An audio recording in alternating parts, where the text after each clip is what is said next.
Hawkins girl's head was severed and taken up the road about 25 to 50 yards and buried. He was the monster that everyone feared.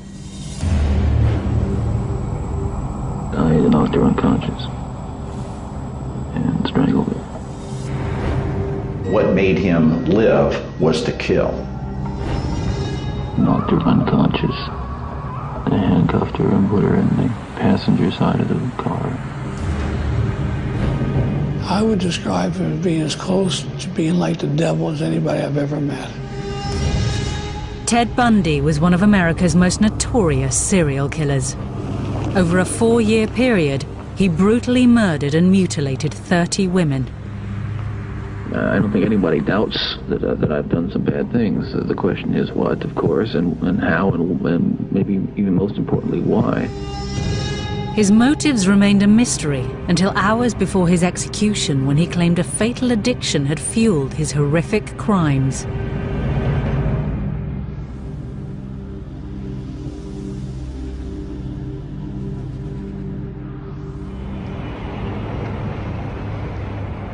On January the 23rd, 1989, at Florida State Prison, journalists were being shut out of one of the biggest death row stories of the decade. The serial killer Ted Bundy was about to reveal what had driven him to commit some of the worst sex crimes America had ever seen. In 5 cases, he took the girls' heads off and kept them as souvenirs. In one case, I believe he bit a nipple off. He was like a shark, just, feeding in a frenzy. He could look into their eyes, he could hear their last gasp, and actually breathe their last breath as they exhaled.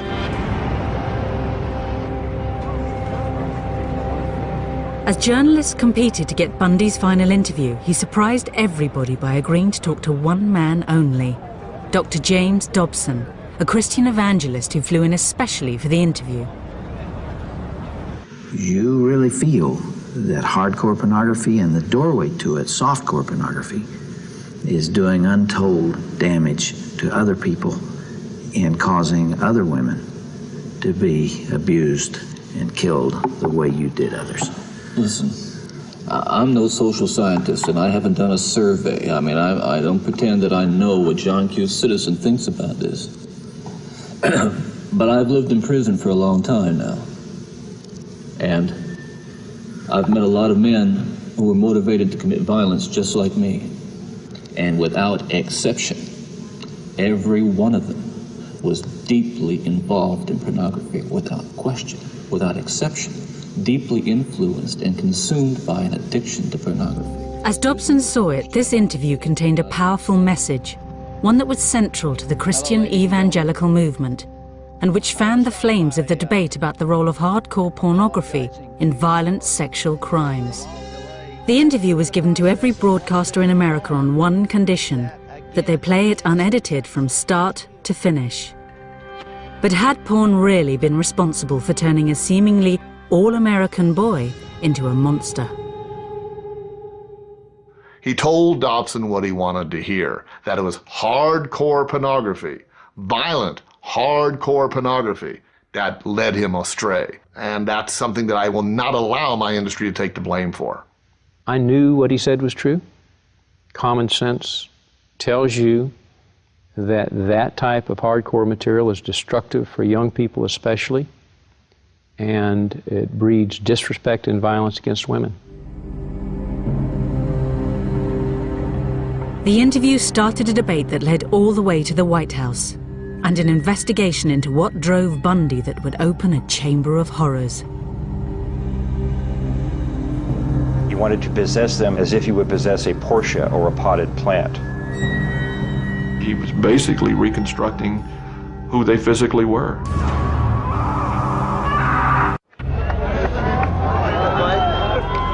On the eve of serial killer Ted Bundy's execution, crowds gathered outside Florida State Prison, determined to see justice done to one of America's worst murderers. To comprehend all this, you have to go back a few years to try to understand Ted Bundy, what he did, and who he was.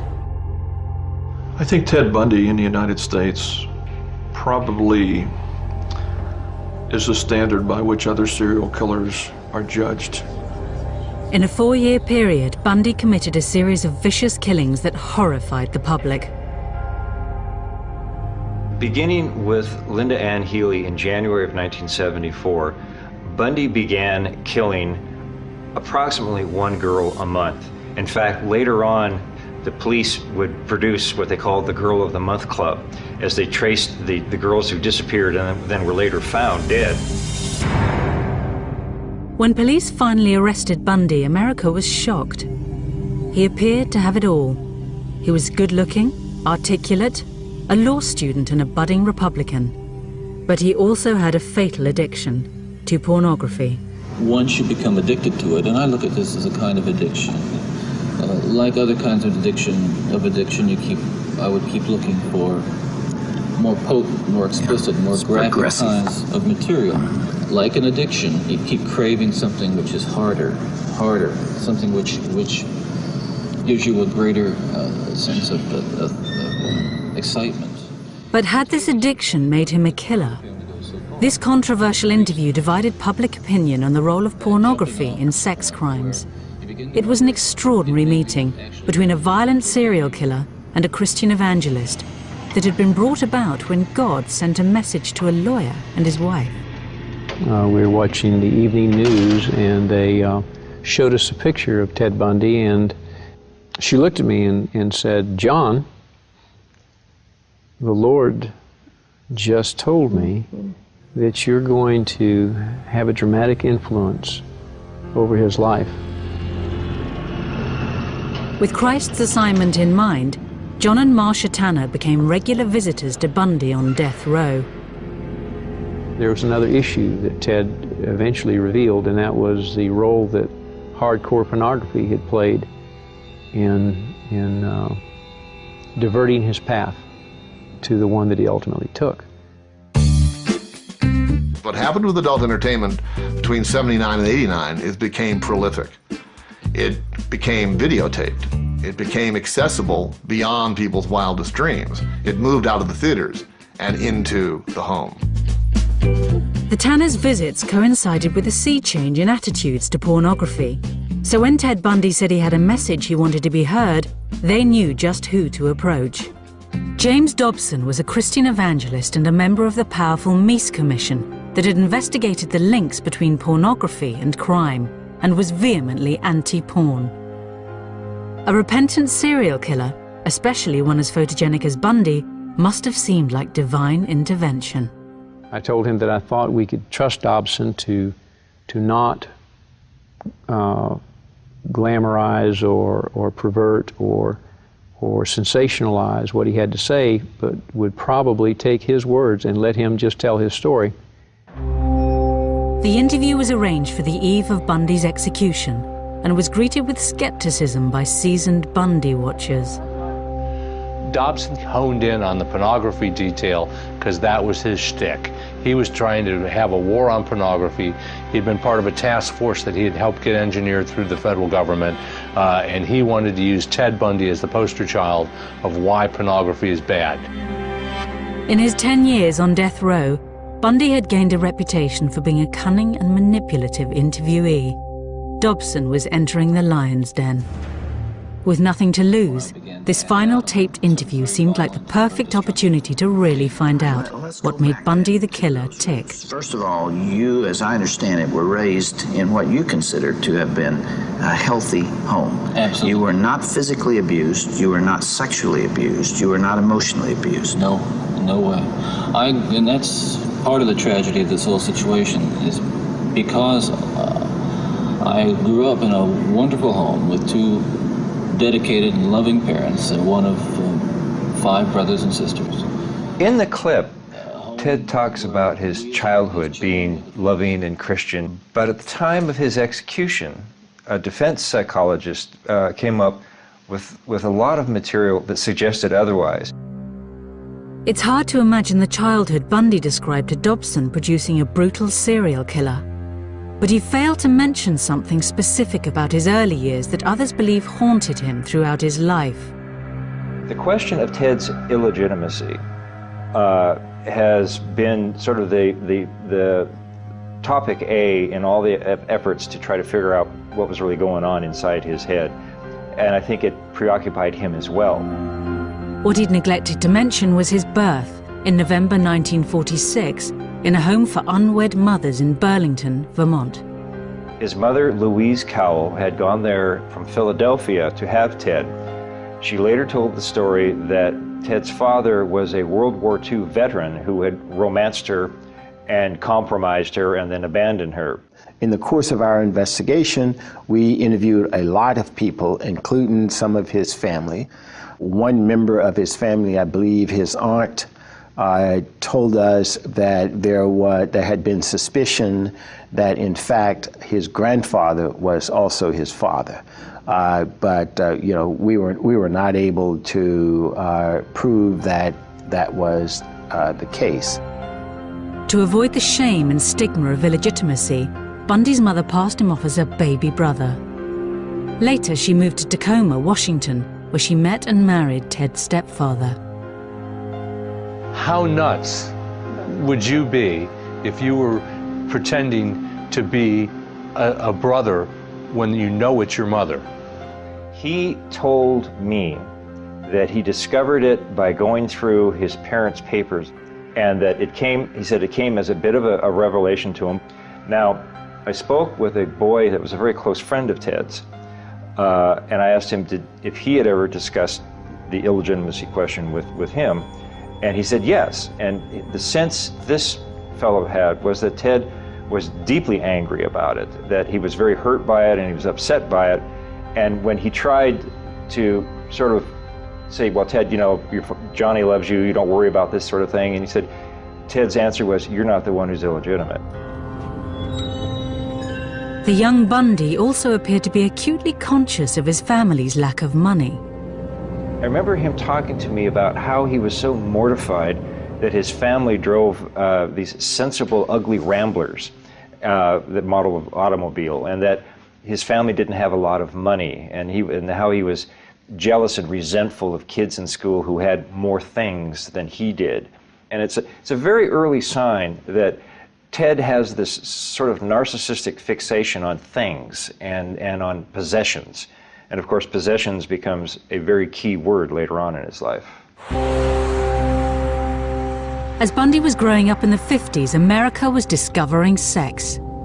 Back then, Hugh Hefner had just published Playboy, which, though tame by today's standards, provoked moral outrage. In this climate, Bundy claimed to Dobson he made a discovery that was at the very root of his motivation to kill. As young boys do, we explored the back roads and sideways and byways of our neighborhood, and oftentimes people would dump the garbage and whatever they were cleaning out of their house, and from time to time we'd come across pornographic books of a harder nature than more graphic, you might say, more explicit nature than we would encounter, let's say, in your local grocery store. And this also included such things as, let's say, detective magazines and more hard. Those that involve violence. Then. Yes. Ted tells Reverend Dobson that when he was a young boy that he found pornography, as he called it, outside the house. It's things he saw in grocery stores and things he found rummaging through people's garbage, which he said was a little bit more hardcore than what was available in the grocery stores. Well, I grew up in exactly the same town as Ted and went into the same kinds of grocery stores that he went into, and there wasn't anything like that on the store's shelves in those days. Playboy had barely been invented. You know, at the time, I thought he was talking about, well, the magazine du jour, Playboy, and some others, but he told me the ones that he found most interesting and compelling were the detective magazines. With their lurid depictions of women in peril, it was violence, not sex, that became the real moral panic of the 50s. The EC comics were extremely graphic to a point that there was always some form of female terrorization. Erotic terror, I guess is what you would call it. It unlocked the zipper of an awful lot of minds, of children and eventually teenagers, until they were banned. Those magazines typically had bondage as the theme of their covers. It would be a woman with handcuffs, or she'd be gagged or something like that, and she would be threatened, mortally threatened on the cover of this magazine, perhaps with some weapon or something. Bullets ripping through people, limbs being hacked off, blood splattering, but constant terror in the look of these beautiful women in lingerie. I'm willing to bet that they started to ignite what became a forest fire in Bundy's psyche. This, Ted Bundy told me, was the real pornography that motivated him. It was this demonic, as he classified it, demonic presence of a chemistry of sex and euphoria and control and murder. For Bundy, this was a cocktail with a lethal effect. It fueled your fantasies, didn't it? Well, in the beginning, it fuels this kind of thought process. Then, at a certain time, it's instrumental in what I would say crystallizing it, making it into something which is almost like a separate entity inside. When Ted talks on the tape about the entity inside him and how, his word is, pornography fueled this entity, he certainly never in our conversation said that what the entity was interested in was fueled by pornography. He said, I used the word entity in talking to people because I felt that that's what they wanted to hear, that they could accept that they would have extreme difficulty in me just saying, I decided to kill 3 weeks from now, and I've psychologically put it on my calendar, and it was going to happen. He thought that people had difficulty in comprehending that, so he said, I used the word entity or ulterior forces or something like that. It's not uncommon for other serial killers to do that. I've had the opportunity to interview many. The key issue here is that Ted was on this course to behave the way he behaved with or without pornography. Gradually, Bundy started turning his fantasies into a disturbing reality. One night, he gets drunk, and he's had quite a bit to drink, and he's walking down a street, and he sees a woman walk out of a bar, and not even thinking, he follows her.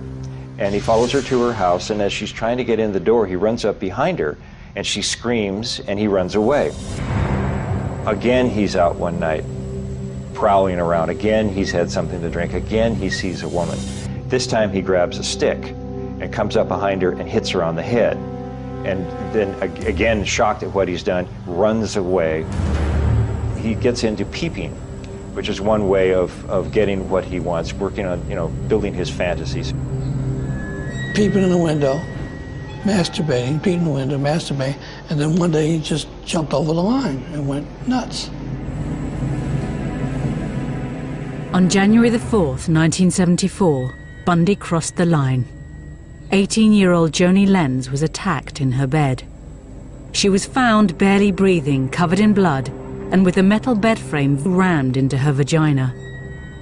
Incredibly, she survived. Others would not be so lucky. By July 1974, the whereabouts of 6 missing girls around the Northwest remained a mystery. Bundy had become a calculating killer. Each time I'd harm someone, each time I'd kill someone, there'd be an enormous amount, especially at first, enormous amount of horror, guilt, remorse afterwards. But then that impulse to do it again would come back even stronger. Now, believe me, the unique thing about how this worked, Dr. Dobson, is that I still felt in my regular life the full range of guilt and remorse about other things, regret and... But you had this compartmentalized... This compartmentalized, very well-focused, very sharply focused area where it was like a black hole. It was like a, like a crack, and everything that fell into that crack just disappeared. I mean, he shocked me at times because he could be so remote from the crimes that he committed. He had so depersonalized these victims. He started laughing at one point when he was talking about Roberta Parks. He just started laughing about her. We learned importance and capability of these killers being able to compartmentalize things so that they can carry out normal lives otherwise, where they're not going to be suspicious. And when anybody finds out that they are a suspect, they're totally shocked that they've got this capability to do that. Ted did not have any guilt. He did not have any remorse. He did not have a conscience. And so when he talks about being, 99% normal and 1% abnormal, it's an ugly joke. He was 100% abnormal. Bundy's seemingly normal life continued. Whilst abducting and murdering young women, he was able to hold down an apparently normal relationship with Liz, a young divorcee. She later testified, though, to an increasingly strange and violent sex life. Liz reported a lot of, unusual behavior. Ted examining her body with a flashlight at one point, him wanting to tie her up. I think she found some pantyhose in his, among his clothes at one point. She once found a big bag or box of keys to all sorts of, she had no idea where all these keys were from, but they probably came from Ted's nocturnal wanderings. She would remember later on him telling her that he had thought about killing her at one point. She would remember to the police that he tied her up on a couple of occasions, so they had bondage sex. Bundy started to enjoy the power he had over his victims. He and I talked about why he killed. He said because possession was at the bottom of his desires. He wanted to possess them, he said, as if he would possess a Porsche or a potted plant. And a memorable quote from Ted that to an FBI agent was, if you have enough time, you can do anything you want to them. In the detective magazines, it seemed Bundy had found the perfect inspiration for his crimes. He reconstructed those magazine covers. Some of the victims were found with their hair styled in different ways than they normally would, or different clothing or different makeup on. He often, after striking and rendering the girl unconscious, would molest them and strangle them simultaneously. And he enjoyed that quite a bit.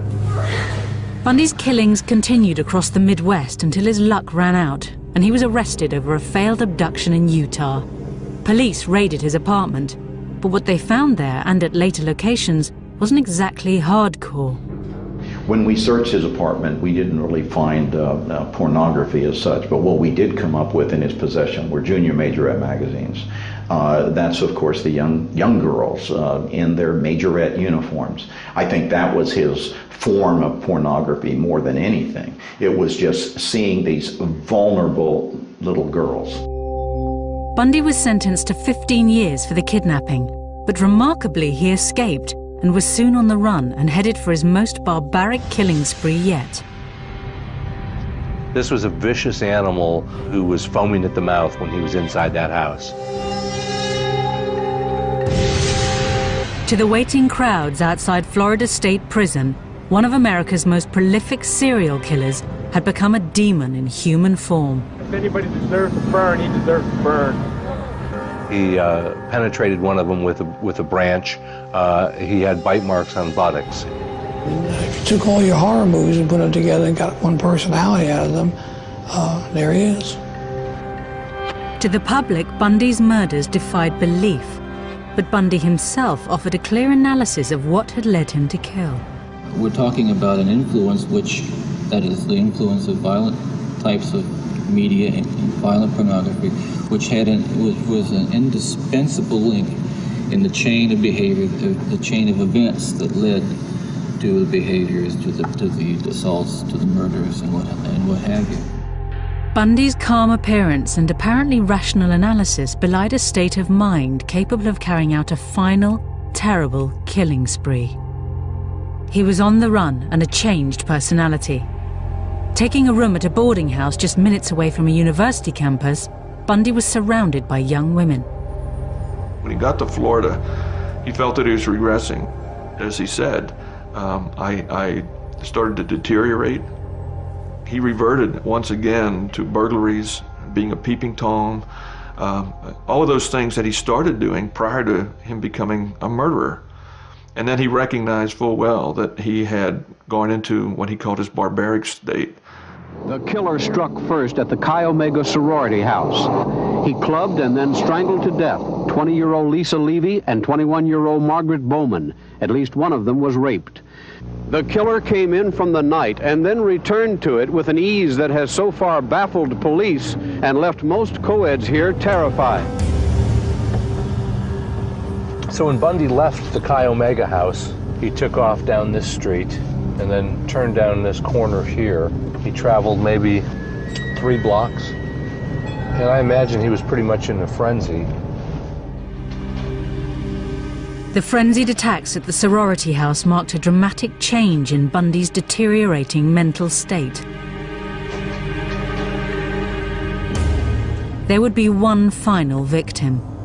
In the interview with Dobson, even Bundy himself appeared remorseful and unable to explain this last killing. One of the final murders that you committed, of course, was apparently little Kimberly Leach, 12 years of age. I think the public outcry is greater there because an innocent child was taken from a playground. What did you feel after that? Were there the normal emotions 3 days later? Where were you, Ted? I can't really talk about that right now. Police at the time of Bundy's arrest recall him being anything but remorseful. When we showed him the picture of Kimberly Leach, the 11-year-old girl that he tragically took the life of, he threw the picture down and said, "What you don't understand is I am the cold-blooded son of a bitch you'll ever meet." He was trying to show us that it didn't bother him. The manhunt to find the killer ended when Bundy was arrested in a small town on the Florida coast. At the time of his capture, his mental state shocked police. Well, when we got to him in Pensacola, he was off the chain, as the kids say nowadays. And we spent 3 or 4 days trying to reel him back into the reality of what's going on. He spent the nights talking to the police about himself in the third person, and he, in effect, confessed to having committed a number of murders. The killer that had left a trail of bodies across America had come out of the shadows, but he wasn't going down without a fight. What do we have here, Ken? Let's see. Oh, it's an indictment, all right. Why don't you read it to me? You're up for election, aren't you? Mr. Bundy? You got it, didn't you? Mr. Bundy? You told him that you were going to get me. He said he was going to get me, okay? You've got the indictment. It's all you're going to get. Protesting his innocence, he was going to lead his own defense. The public would have to prepare themselves for a new Bundy. Ted, the showman. Good afternoon, citizens. My name's Ted Bundy, and I'm the defendant in the case, and I'm just here to introduce myself. Bundy's trials were among the first to be televised, and his notoriety turned them into a media circus. The ego, narcissism, and outright arrogance of the serial killer were on open display and created a figure of grotesque fascination. I think the people in Florida, both the public and the prosecutors in the case, and the judges probably also, were fascinated by the enormity of what they thought he had done, and the fact that he could have been the person next door. Somebody described him as kind of a lot of common people's ideal of kind of person they would like their daughter to marry, and so I think that there's something frightening about the prospect that this all-American looking guy could be a serial killer. Bundy became a cult figure. Women flocked to his trial. Every time he turns around, I kind of get that feeling, oh no, gonna get me next. But yet you're fascinated by him. Very, very. Every night when I go to bed, I just, I get very scared. I shut my door and lock him. Try to imagine yourself in his place to see how he's feeling, looking at the pillows, the blood stains and everything, if he really did it or not. Why do you do it? I don't know. Robin Lloyd, Channel 4 News. Ted had his gallery of women nearly every day in court, and they would send him messages. They would try to get his attention. They would try to catch his eye. And then later when he was on death row, he got tons of mail from them. They would send him nude pictures of themselves, erotic stories, their fantasies of being with him. It's a very bizarre syndrome, and I frankly at a loss to explain it. You're going to represent yourself, or you're going to get another attorney? I'm staying with the man I know best right now, and that's me. His ego led him to believe that there wasn't a brighter attorney out there, even though he had never finished law school. The extraordinary part about the Bundy trial was the extent of his participation in it. Bundy appeared every inch the lawyer, cross-examining witnesses, analyzing blood samples, even questioning forensic evidence of bite marks taken from a victim's bottom. Our contention all along, Your Honor, has been that they have taken my teeth and twisted them every which way but loose to fit. He swaggered across the courtroom and he does all the gestures, puts his hands down, and I mean, he watched enough courtroom and enough Perry Mason on television that he absolutely looked and sounded the part of a lawyer. And it was just amazing to believe that this was the guy that was accused of all these brutal crimes. Good morning, officer. Just as he had separated his murders from his everyday life, in court, Bundy separated the serial killer from the lawyer, though the jurors felt differently. He was apparently thinking he was coming across as a lawyer, and they were seeing him in a much different light. He never really appreciated the weight of the accusations that he carried with him and the effect that that had on ordinary people. The first victim you saw was Kathy. Bundy appeared to relish the role of lawyer, at one stage launching into such an excruciatingly detailed cross-examination that he appeared to be reliving the crime. One after another, his trials were descending into chaos. It went day and night on his whim. He got to the point of auditioning some of the lawyers for who would make the opening statement, who would cross-examine certain witnesses, who would make the closing argument. To lawyers trying to conduct an overall strategy of a trial, this was impossible to deal with. You couldn't have a theory of defense when the client was constantly pulling the rug out from under you. In a final act of farce, Bundy used a legal quirk of Florida law, the fact that his girlfriend was under oath, to conduct a brief but legal marriage ceremony. Do you want to marry me? And I want to marry you. And I just want to marry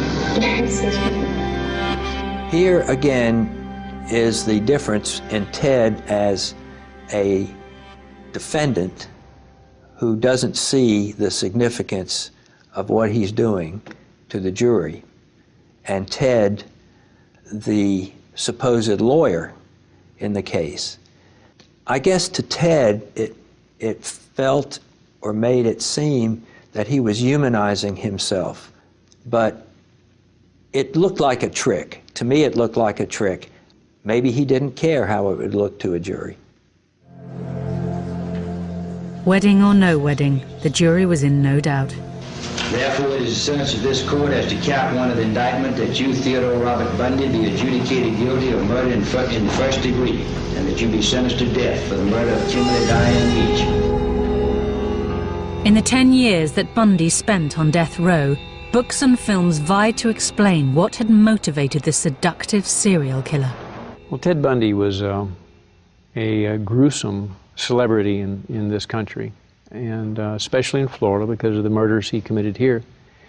And at the time, he probably could easily have been called and was considered the most hated man in America. As his appeals ran out, a demonized Bundy began thinking about how he would be remembered.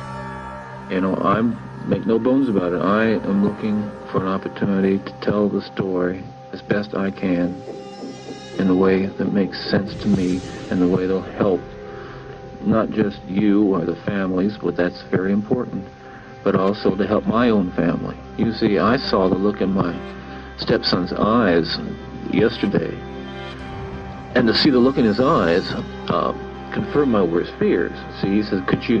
He was just absolutely astounded. He couldn't understand. He was writing me questions, just furiously writing questions. I could see that that he was, how really bewildered he was, and I need to give him a chance to know, and others a chance to know what was really going on, what it was really like for me.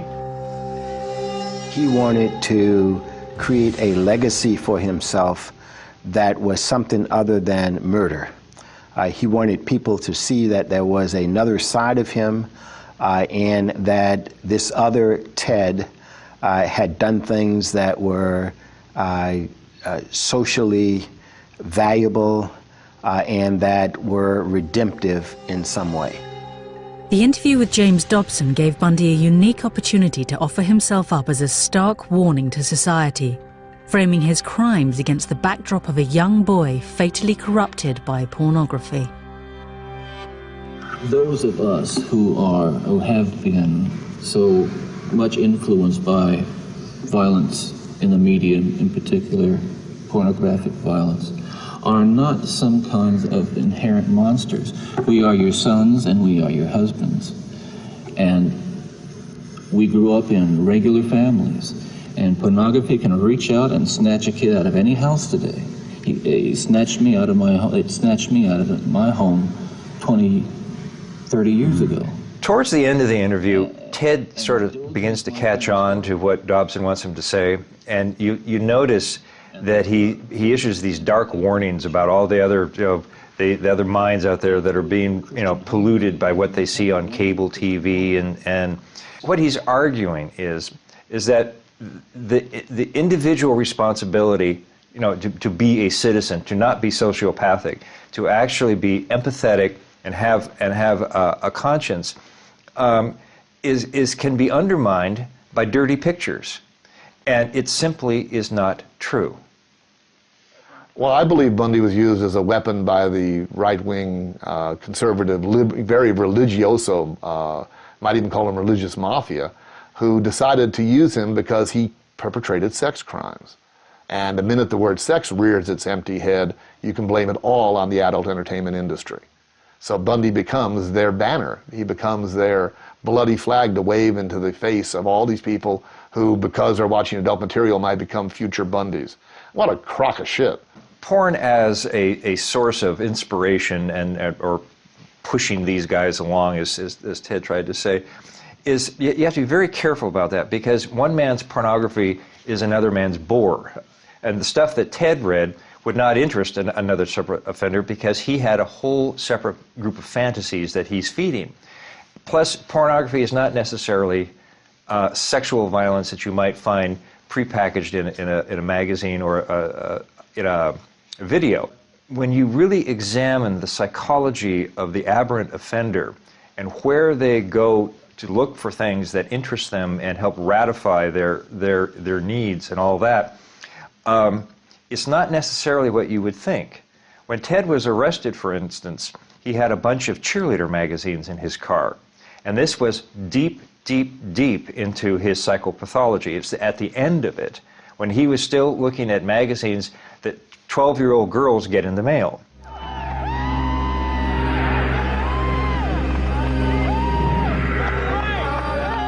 Guilty and awaiting execution, the true scale of Bundy's atrocities became apparent. He was confessing to a murder on a tape recorder as he walked down the hall to the electric chair.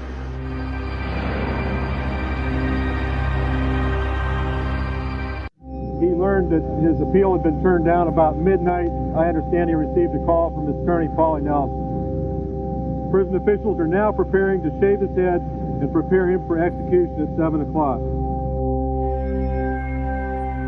The execution of Ted Bundy couldn't come fast enough for a crowd that was beginning to feel like a lynch mob. folks. I think it was clearly the circus atmosphere that developed here this morning. Somebody today compared it to a public hanging in the Old West.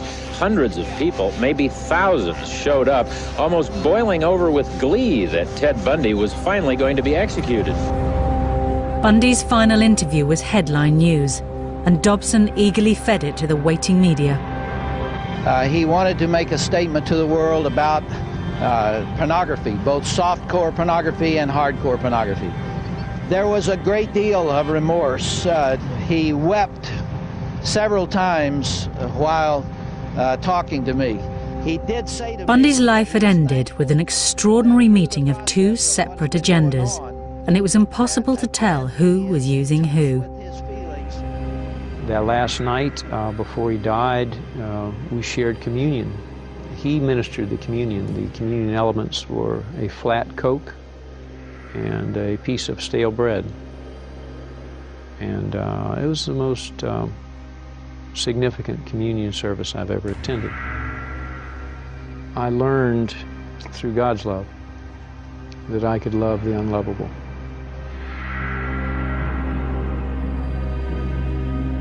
Bundy was suspected of having killed 30 women, but by the time police and FBI finished questioning him, that figure was closer to 100.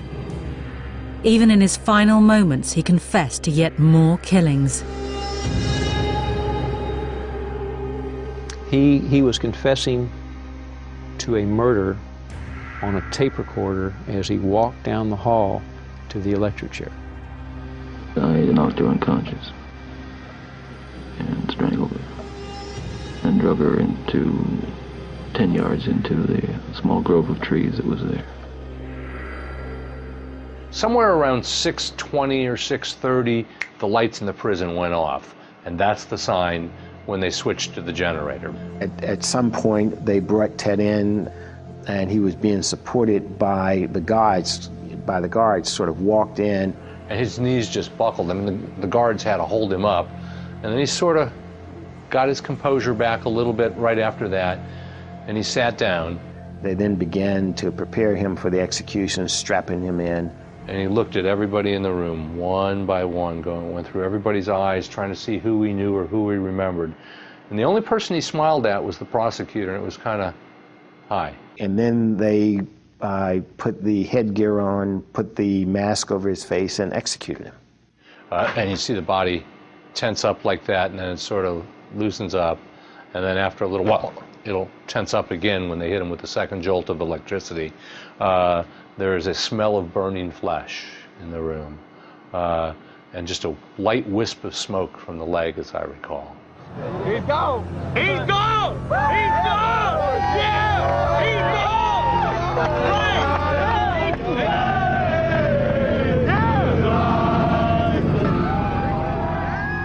Bundy the monster was gone. Florida had waited 10 years for its revenge. In the days after his death, one question went to the heart of Bundy's killings. Ted, what would your life have been like without that influence?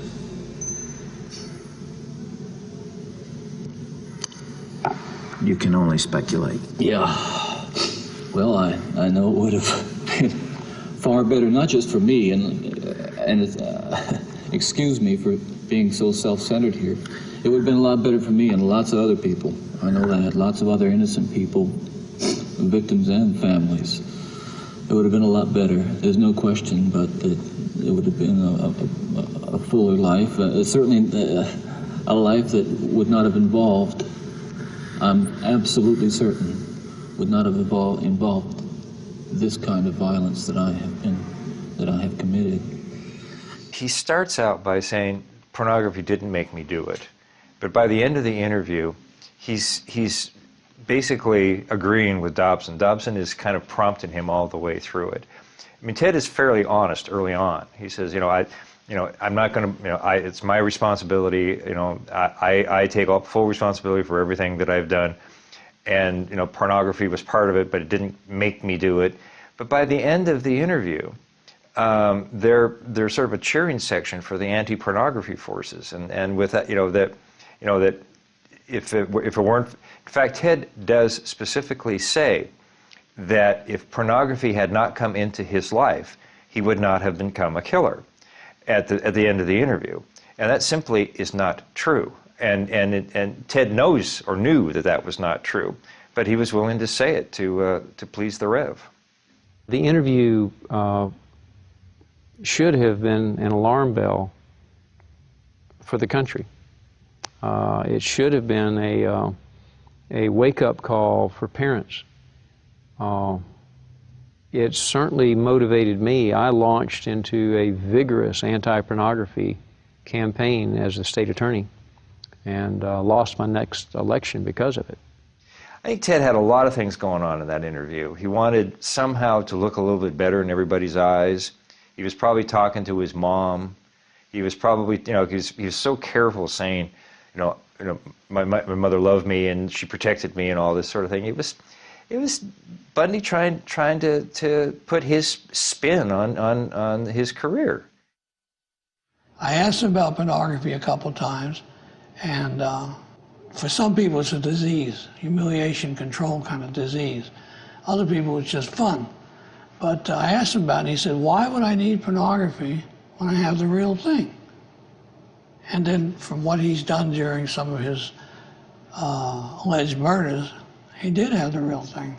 I've heard some people say he obviously had some brain damage as a young child. Others will say it's an inherited bad gene. Others would say it was a psychological scars from his youth. Others would say he read pornography. And I discussed these things with him, and his feeling was all of these factors may have entered into my life somehow without me even knowing it. However, I planned the crimes. I understood what I was doing, and regardless of what label anyone might choose to pin on me, I'm responsible. I'm not proud of it. I wish it didn't happen, but it was my decision.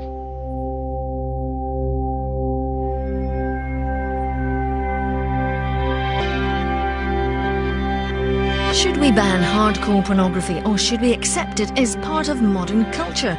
We want to hear your views at channel4.com/health. Next up, the Big Mouth is mulling over the recent rumblings in Big Brother.